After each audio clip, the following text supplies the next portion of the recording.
Hello, Practicum students. Very important message here, so make sure you listen to my video all the way through. You're receiving this message because you are getting ready to start Practicum in January. You guys are working through your pre-Practicum activities. You've been identifying your Practicum sites, filling out your Practicum information forms, sending those into Lori, doing all these little activities. One of those activities was to meet with me in your pre-Practicum advising appointment, just kind of setting the ground rules or answering your questions as you kind of go forward in the process. As I've been talking to you, that we have noticed that there is, that many of you are encountering an issue.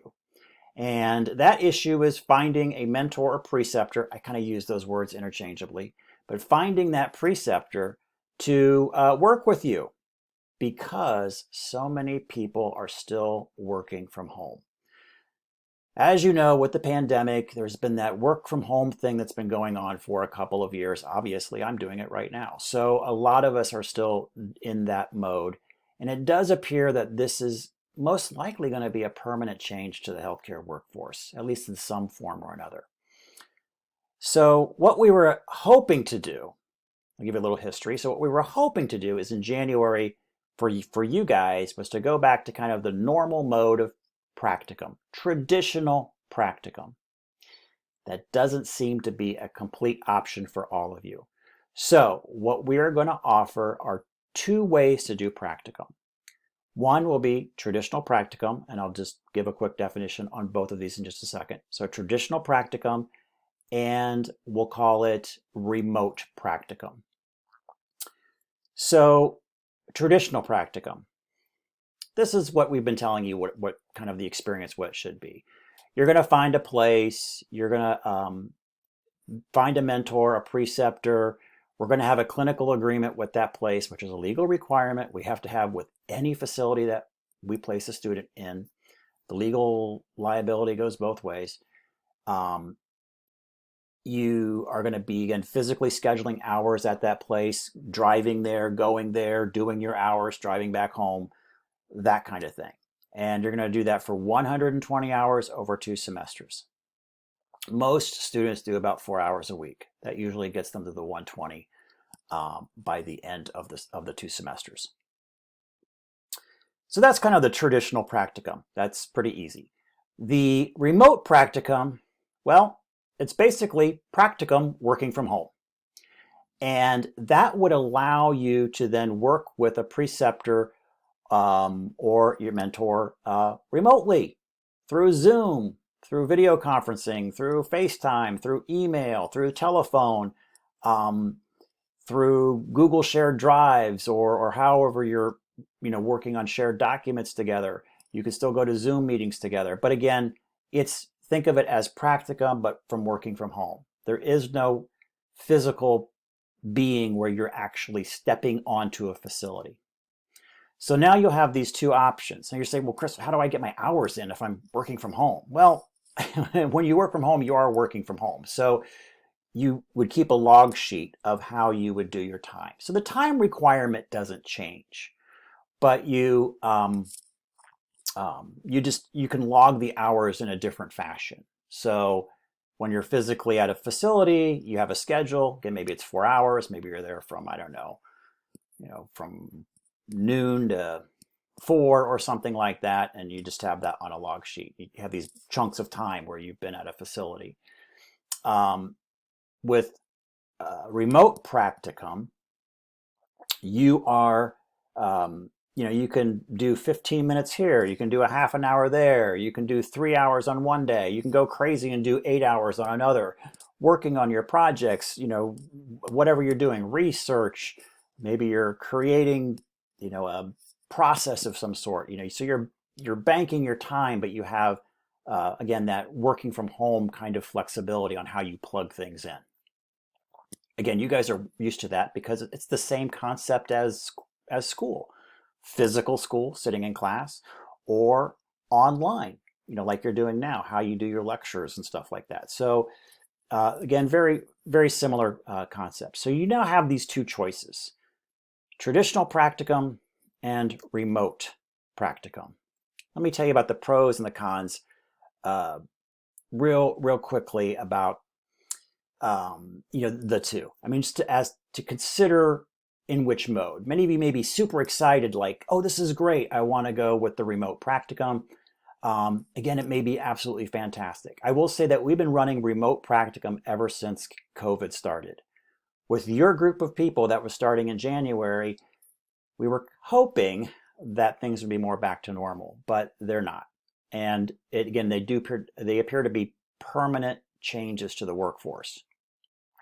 So we're trying to adapt, our practicum experience to what we're seeing out in the workplace.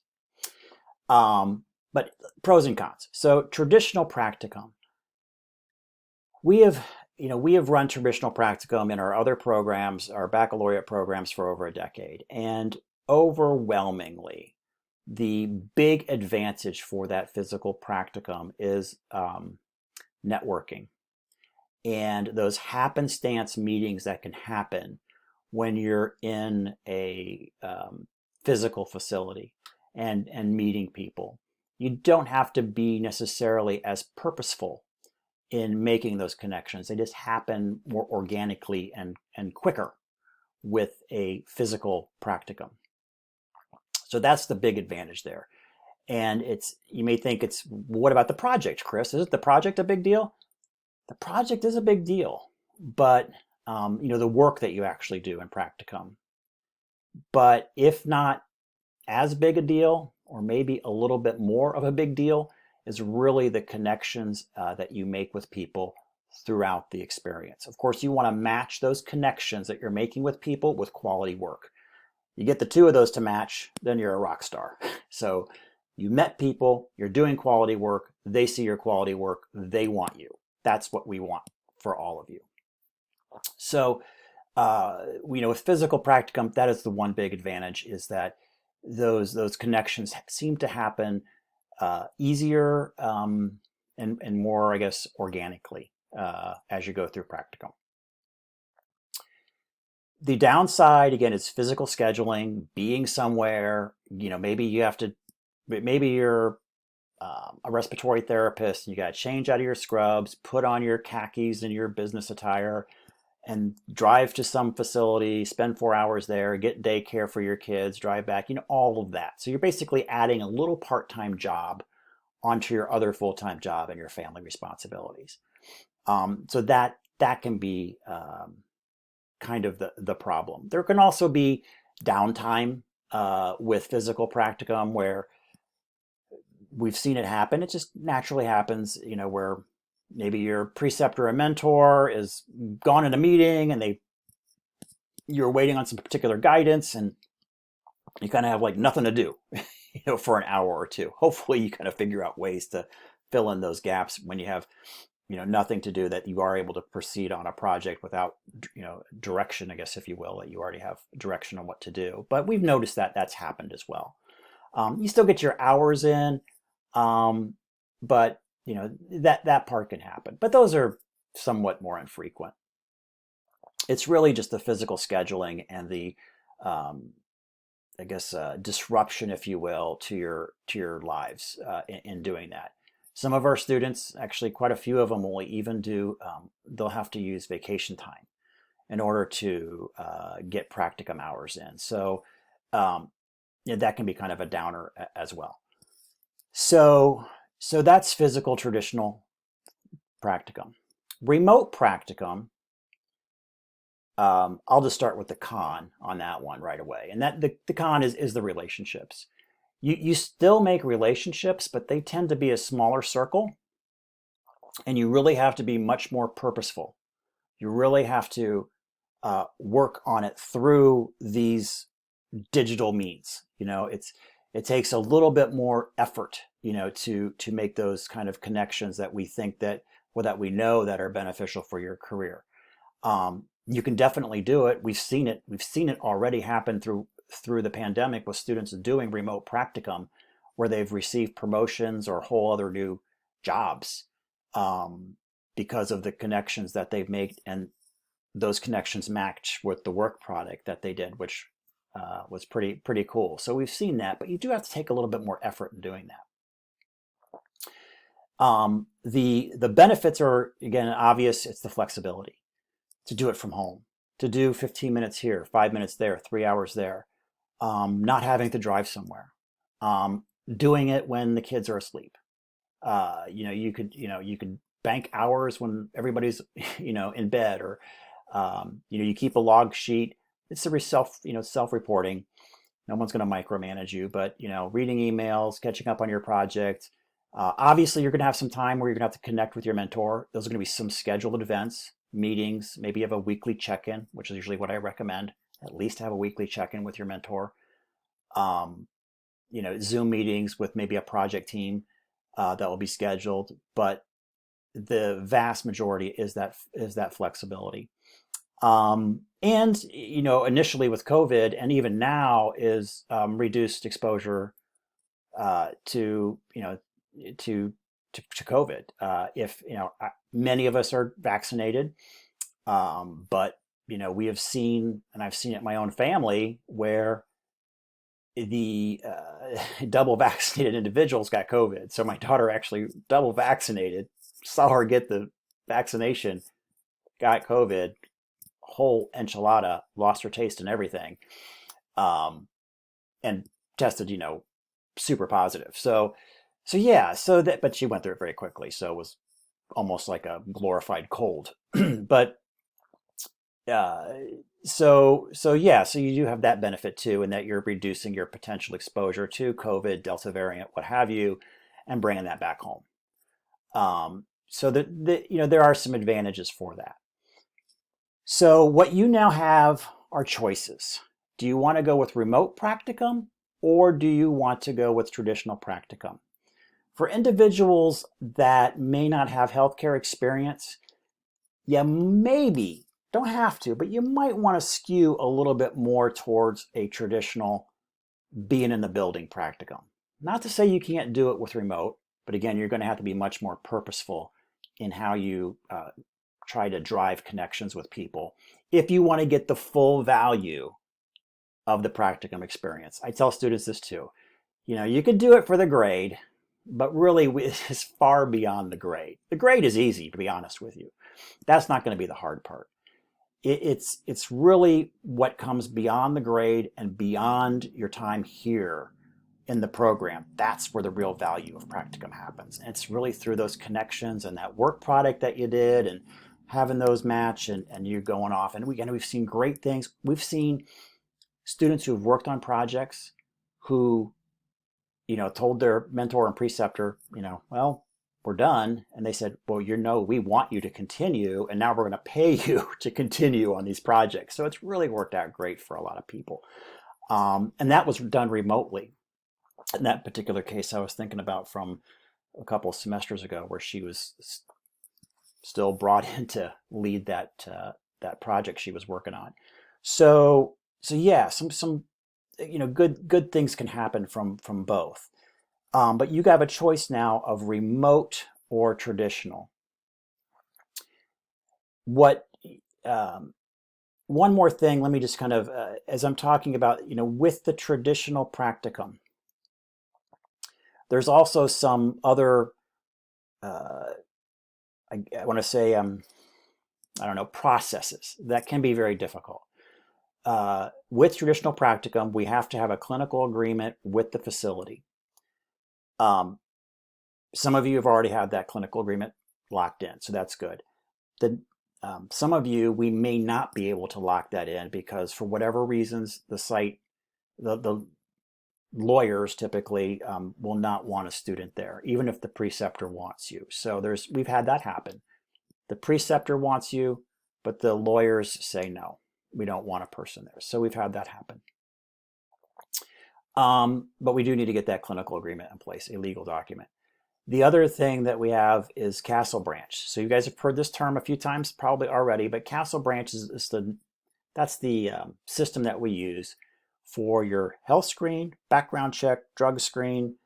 You're going to get fingerprinted. There's a lot of things that you'll need to do before you are allowed legally, okay, from a compliance standpoint, to set foot on a physical organization or campus or whatever you want to call it, a healthcare system. So even if you work there, okay, keep that in mind.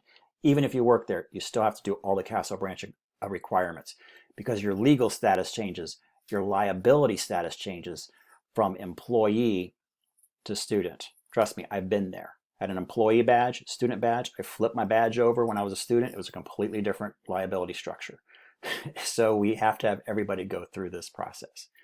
And that can be, you got to get a physical exam and doing all of that. So there is some, I guess, added burden with traditional physical practicum. With remote practicum, we need none of that. All you need to do is find someone who's agreeing to work with you. No clinical agreement is necessary. No health screens, background checks, none of that is necessary. And then there's the cost also with health screens and background checks, which I think runs around $190. So none of that's necessary. So you can kind of weigh the advantages and pros and cons. All right, so you can choose now between the two. If, and this is kind of another important designation, you do have the option, because I know someone's going to ask me, you do have the option of hybrid, okay? Doing both. But if you do both, you have to meet the higher standards of traditional practicum. So that means we have to have that clinical agreement in place, and that means we have to have all those Castle Branch requirements, background check, drug screen, all that stuff done. Vaccination records, all that stuff done. Anytime you even if you only set foot on that physical facility once, we have to have all that stuff in place. So you can go hybrid, and that might be kind of cool if you kind of want the best of both worlds, but know that we still have to do all those processes. If you're like, I'm good just with remote practicum, it's going to work great for me and my mentor, it's going to be a great process, and I know that I'm going to have to be a little bit more purposeful in my networking, but I'm going to do that, then great. Then maybe you want to go remote. All right, so there you go. So there's your two choices. And kind of here's your action steps. So many of you have been working with Lori Hay, and Lori keeps us organized as far as where you're going for practicum, getting clinical agreements in place, and then she was going to be in charge of getting you through your health screen, background check, all that Castle Branch stuff that you need to do.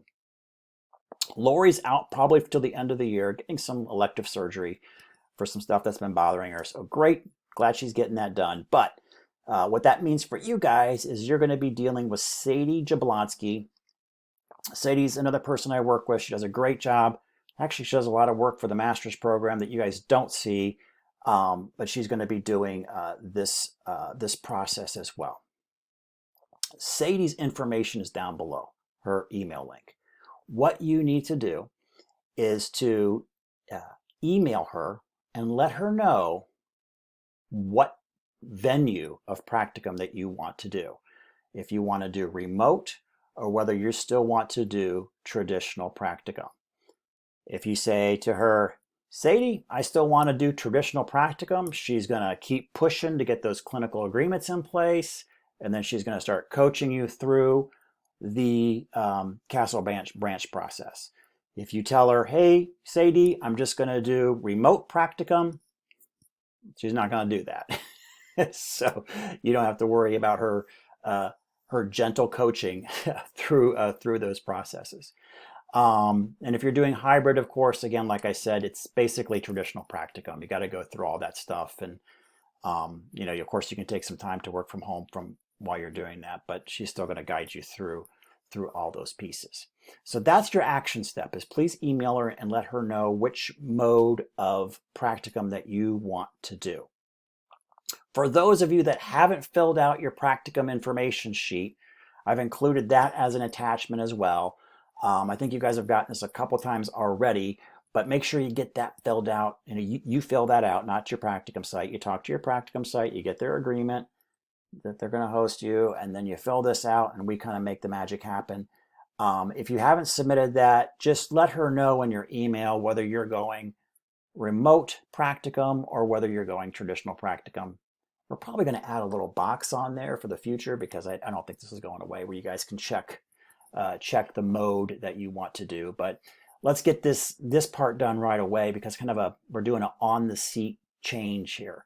And again, you guys can change. Again, talk to your. I know all of you that, or those of you that have kind of secured practicum already. Talk to your mentors.